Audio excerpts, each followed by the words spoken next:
सिर्फ इतनी बात कहना चाहता हूं कि मैंने हिंदुस्तान का जो थोड़ा बहुत इतिहास पढ़ा है और अपने बचपन में जो देखा है, उसमें हिंदुस्तान की आम जनता ने मिलजुल के रहना सीखा था।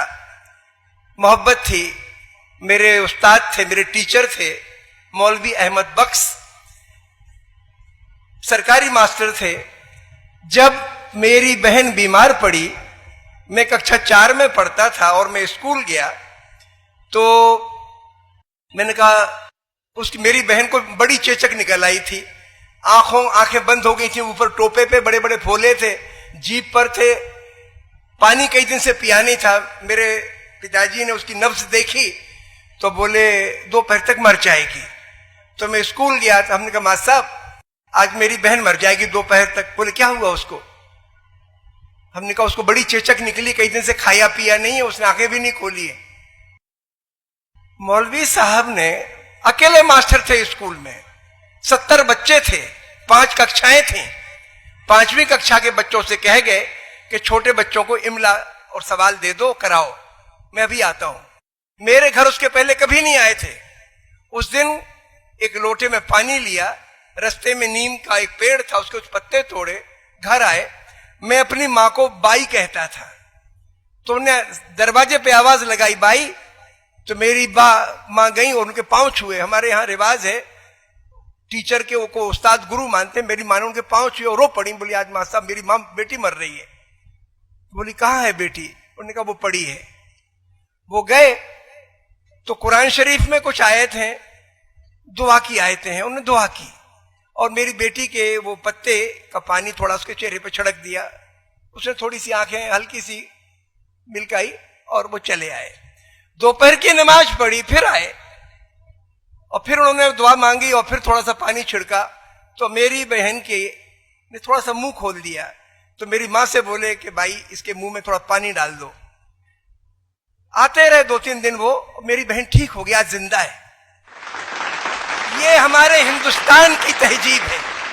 भूल जाओ राजाओं ने क्या किया, गुंडों ने क्या किया, लुटेरों ने क्या किया। हिंदुस्तान का आवाम तो ये है। 70-80% हिंदुस्तान के मेहनत करने वाले मजदूर, कारीगर और किसान, मैं इनके बारे में कहता हूं, ये देश का नहीं खाते, चाहे किसी मजहब के हों, देश को खिलाते हैं। अगर हमारे अंदर उनके दर्द का एहसास हो जाए तो हम इंसान बन जाए। सारे के सारे धर्मों को मैंने 3-4 बातें सीखी और कोई फर्क नहीं है।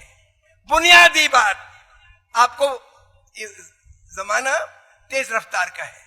मैं चाहता हूं कि इतनी बड़ी बात कुरान शरीफ नहीं है, इतनी बड़ी बात वेद नहीं है, इतनी बड़ी बात बाइबल नहीं है। हम चाहें तो सबको पढ़ भी सकते हैं। जब आप इतनी बड़ी साइंस की बड़ी मोटी मोटी पोथियां पढ़ लेते हो तो इनका सार समझना मुश्किल काम नहीं है। और सबका सार क्या है, मैं तो ये समझाऊं उनको पढ़ने लिखने के बाद, और या अपने उस्तादों से सीखा है। मैंने पूरे ग्रंथ नहीं पढ़े हैं, थोड़ा बहुत ही पढ़ा है, लेकिन 4-5 बातें मेरे जहन में बैठ गई है। पहली बात, सारी दुनिया का भगवान अल्लाह एक ही है। दूसरी बात, सारी दुनिया के इंसान एक हैं, कोई फर्क नहीं है, सारी दुनिया के इंसान एक हैं। तीसरी बात, जो आदमी मेहनत की यानी ईमान की रोटी खाता है, वही भगवान के दरबार में पहुंच सकता है। ईसा मसीह ने इसके बारे में यूं लिखा, कहा कि सुई के सुराख में से ऊंट भले ही निकल जाए, जो आदमी मेहनत की या ईमान की रोटी नहीं खाता वो भगवान के दरबार में नहीं पहुंच सकता। पैगंबर मोहम्मद साहब ने यह कहा कि ब्याज से परहेज करो, माने मजबूरी का, किसी की मजबूरी का फायदा उठा के उसको लूटो मत, किसी की मेहनत मत हड़पो। ये 3-4 असूल हैं। अगर आपने इसमें गौर कर लिया तो आप इंसान भी बनेंगे और आप अल्लाह ताला के दरबार में भी जाएंगे। और अगर इनको भूल गए, आप विद्वान तो बन जाएंगे लेकिन इंसान नहीं बनेंगे, नरक में जाएंगे। नरक का रास्ता है। अब मुझे 3-4 बातें आपसे बुनियादी तौर पर करनी है, और मैं जिन बातों को कहना चाहता हूं उनको मैंने नाम दिया है सोच स्वावलंबन। भगवान ने अपन को जिस्म दिया है, शरीर दिया है, उसके अंदर एक दिमाग भी दे रखा है, लेकिन दिमाग तभी काम करता है और वही दिमाग का सोच सही है जिससे हमारी रूह ऊंची उठे, हमारा जमीर जगे। जिस सोच से जमीर मिट्टी में मिले वो सोच फजूल है, वो अकलमंदी फजूल है। तो मैं सोच स्वावलंबन के बारे में दो चार बातें आपसे कहना चाहता हूं। पहली बात तो ये, कुरान शरीफ में जो पहली आयत उतरी मोहम्मद साहब पे वो ये थी, पढ़। अब उस वक्त तो पढ़ने के लिए कुरान शरीफ तो नहीं थी, पहली आयत थी वो, तो क्या पढ़ो। तो हमारे एक दोस्त ने हमें एक बात अच्छी बताई। उन्होंने कहा कि दुनिया में जो कुछ है उसको पढ़ो, लेकिन मोहम्मद साहब ने एक खुलासा किया, उसका बहुत गजब का खुलासा है। उन्होंने कहा कि पढ़ने के माने हैं आप अच्छे और बुरे का फर्क करना सीखो और जो चीज अच्छी लगे उसको अपने जीवन में उतारो। यह पढ़ाई जब अर्जुन पांडव थे, पढ़ते थे, तो उसमें भी यही वाकया आता है। उसमें हुआ ये कि उनके गुरु थे द्रोणाचार्य। द्रोणाचार्य ने लिख दिया, सत्य बोलो, झूठ और चोरी ना करो। ऐसा संस्कृत का एक वाक्य था जिसके माने थे सच बोलो और चोरी ना करो। अगले दिन बच्चों से पूछा, किसी ने सबक याद हो गया? सबने कहा जी याद हो गया। युधिष्ठिर से पूछा, तुम्हें याद हो गया?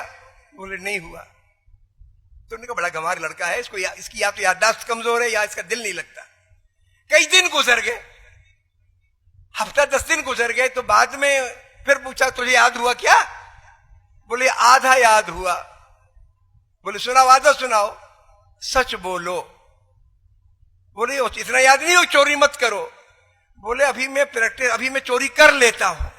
यानी ये महाभारत का मैं समझता हूं बहुत ही ऊंचा दृष्टांत है जो ये बताता है कि जो चीज आपको ठीक लगे वो आपके व्यवहार में आनी चाहिए।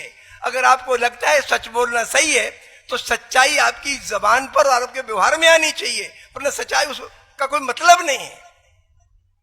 मैं इसलिए ये बात कह रहा था, चाहे आप कुरान शरीफ को देख लो, चाहे महाभारत को देख लो, जो बुनियादी सच्चाइयां हैं वो सब जगह फैली पड़ी हैं। हमें उसमें से आंख खोल कर उसको देखने की जरूरत है।